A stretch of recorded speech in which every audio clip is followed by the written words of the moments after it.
Dito muna tayo sa labas ng palasyo kung saan ang tensyon ay dahan-daang humuhupa matapos ang isang nakakangilabot na tagpo sa loob. Huminga ng malalim ang ating bida habang papalayo sa panganib. Wika ni Sorayang, "Phew, muntik na ako roon. Masyado akong naging reckless." Dambuhalang realisasyon ang bumalot sa isipan ng ating Lodi habang naglalakad, sabi niya sa kanyang isip, kahit papaano ay positibo ang tingin sa akin ni Lee Cheon-sang. Hindi siya ang tipo ng tao na papatay ng iba para lang sa kanyang sariling imahe, pero hindi rin siya ang tipo ng tao na ngingiti kapag ginalit ng mga hindi magagandang kilos ng iba. Ang aking middle dantian ay bahagyang nanginginig. Dito na muling nagbalik sa kanyang alaala ang kanilang usapan sa Demon Cult Garden, isang napakalupit na aral mula sa pinuno. Wika ng Demon Lord, hindi ko alam kung nais mo bang maging isang Diyos, pero hindi ka makakatakas sa realm ng pagkatao kung hindi mo pa talaga nawawala ang iyong sarili sa 5 desire at 7 emotions. Dapat kang magalit, dapat kang tumawa at umiyak. Ang isa lamang na tapat sa kanilang emosyon ang maaaring maging isang tunay na dakilang tao.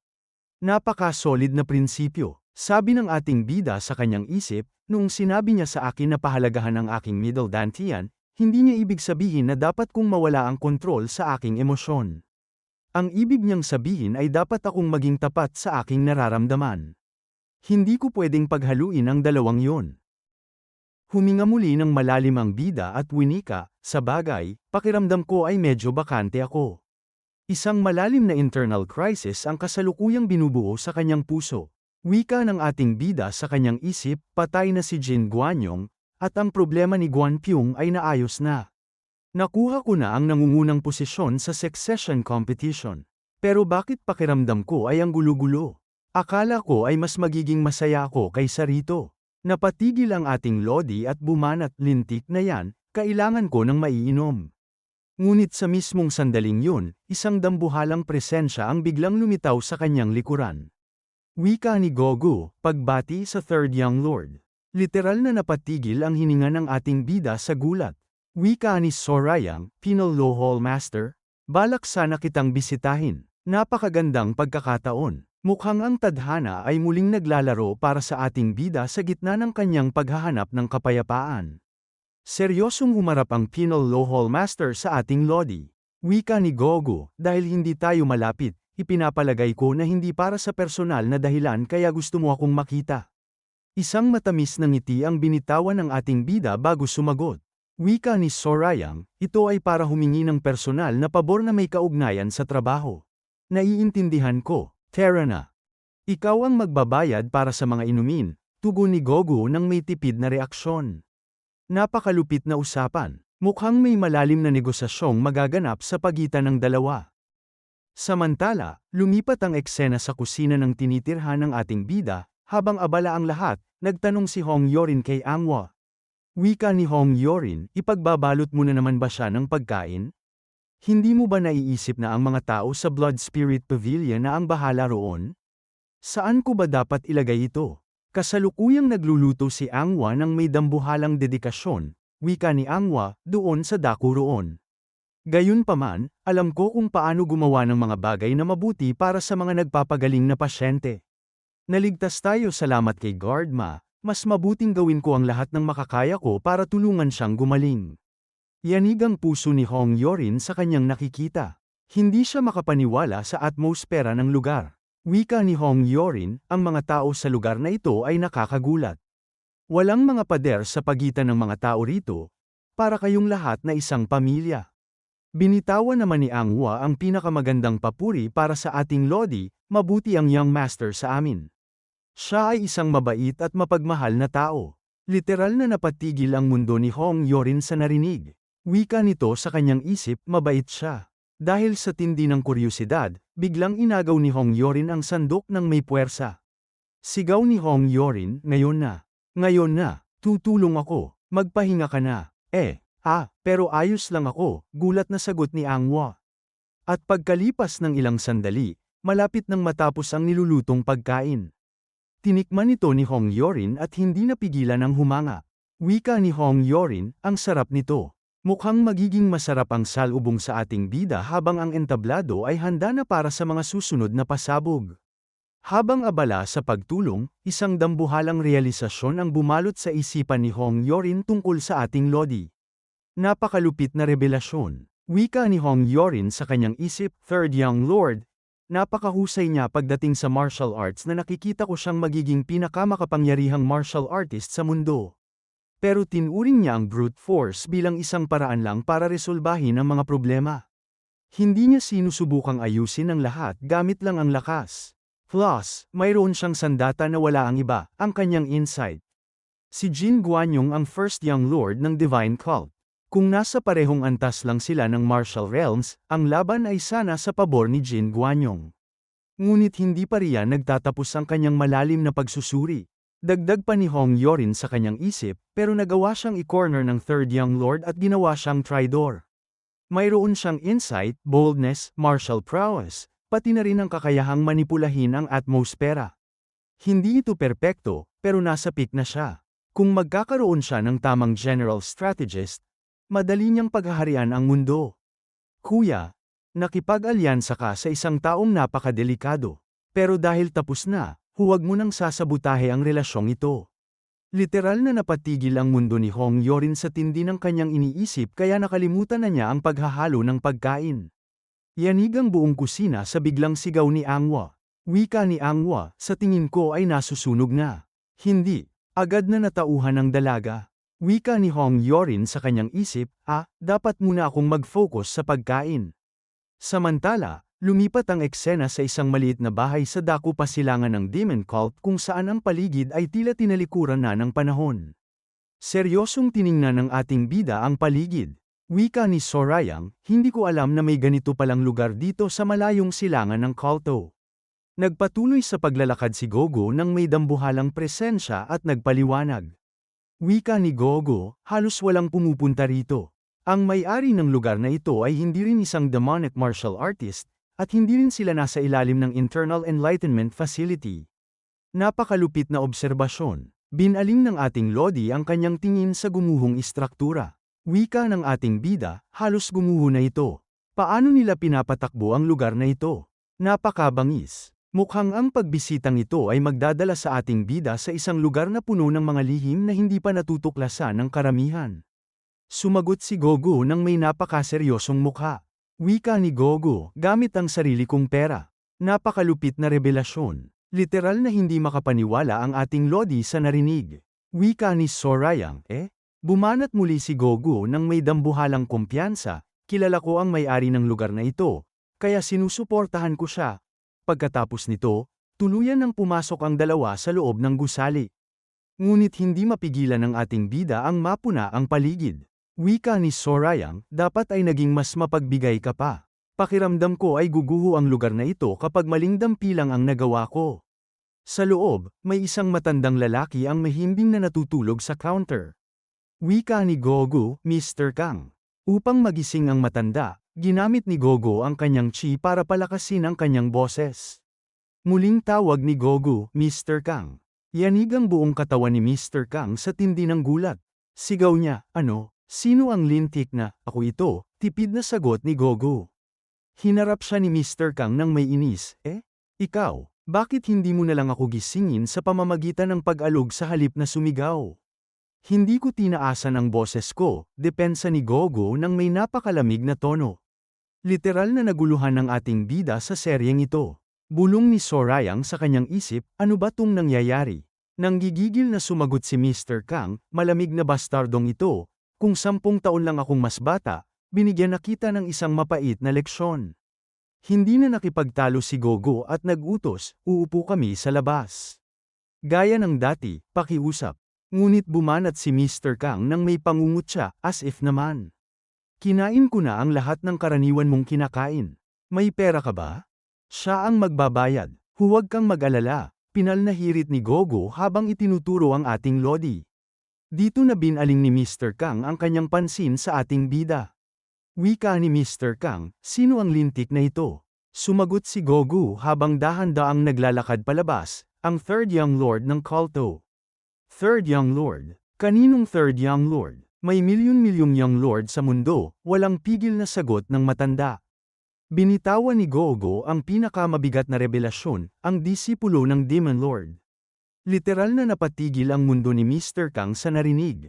Gulat na nagtanong ang matanda, siya ang disipulo ni Lee Cheon-sang. Ang pangatlo, walang naisagot ang ating bida at nanatiling tahimik sa tindi ng atmosfera. Napakabangis. Mukhang ang simpleng inuman na ito ay magbubukas ng isang dambuhalang pintuan ng mga bagong kabanata.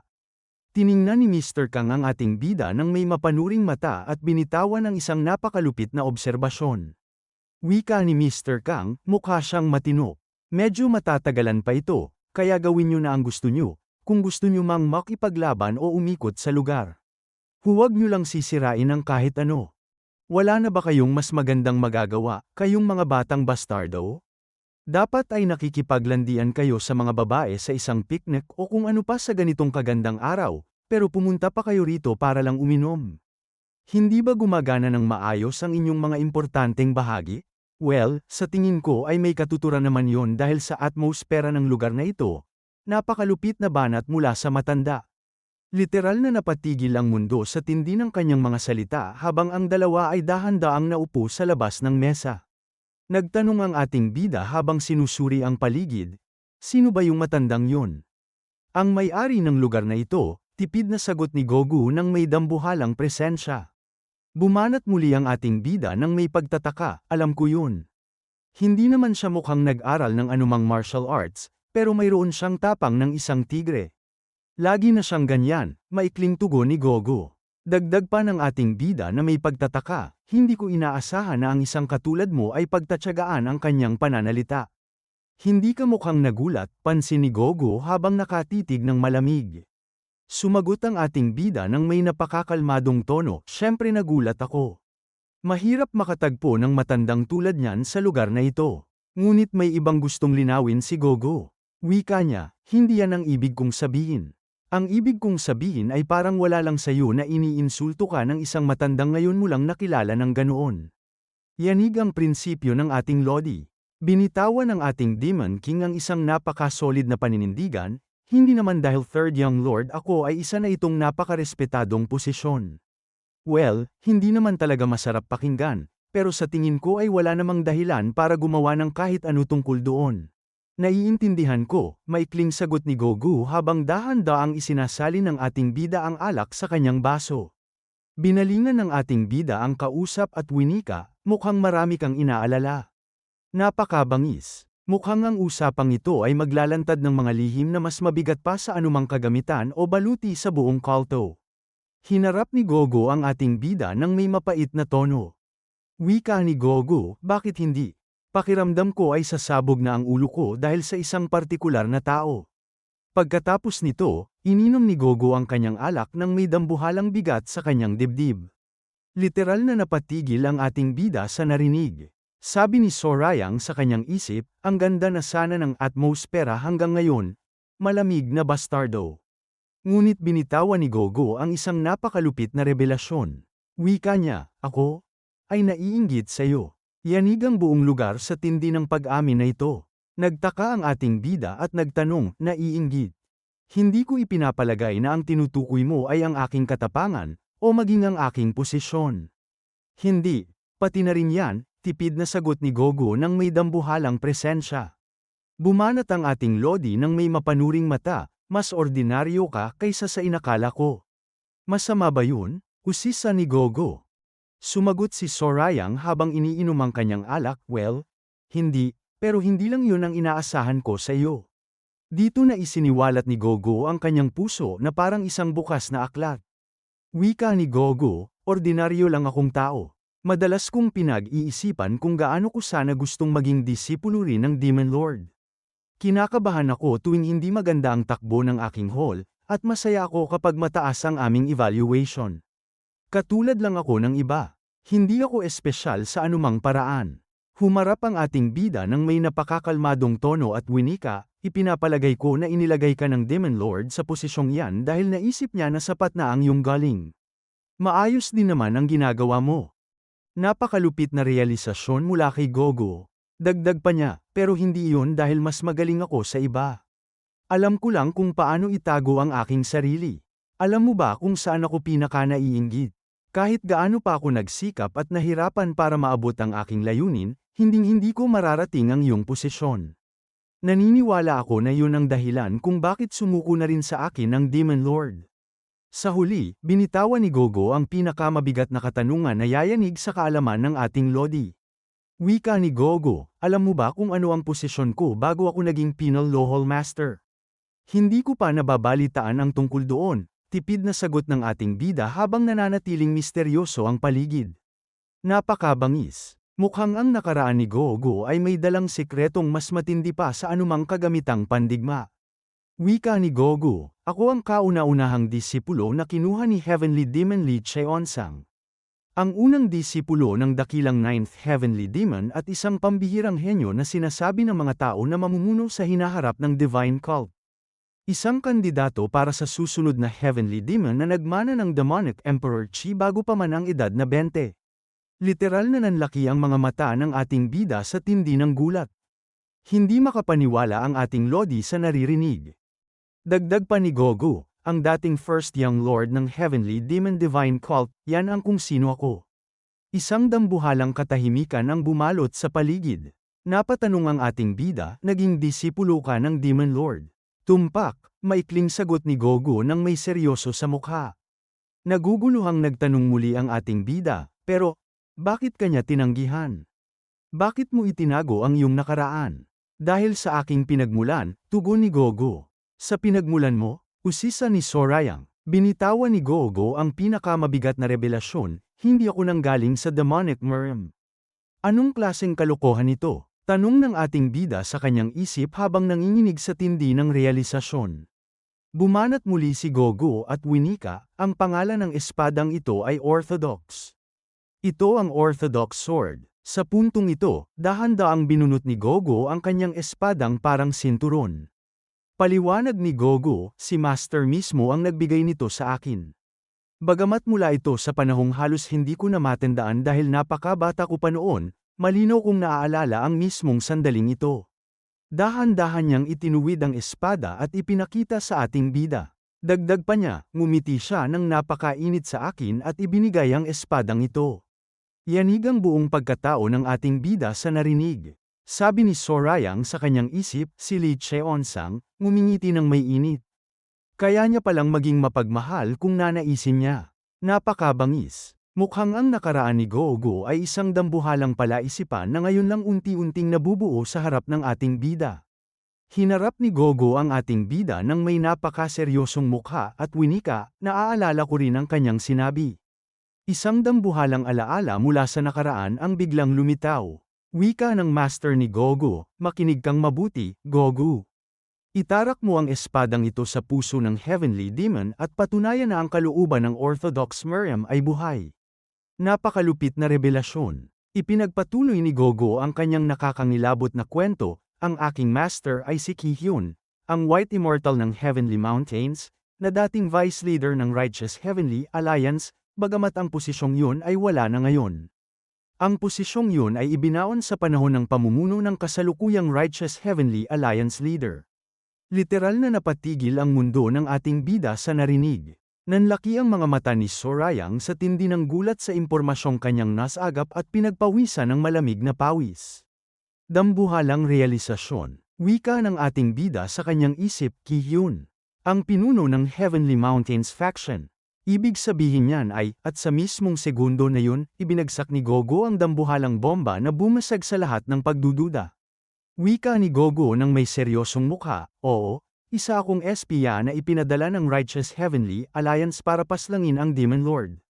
Napakabangis. Mukhang ang ating bida ay nakaharap ngayon sa isang katotohanang mas matalas pa sa anumang talim ng espada. Sino ang mag-aakala na ang Penal Lohol Master ay isang espiya na may misyong pumatay? Maraming salamat sa panunood.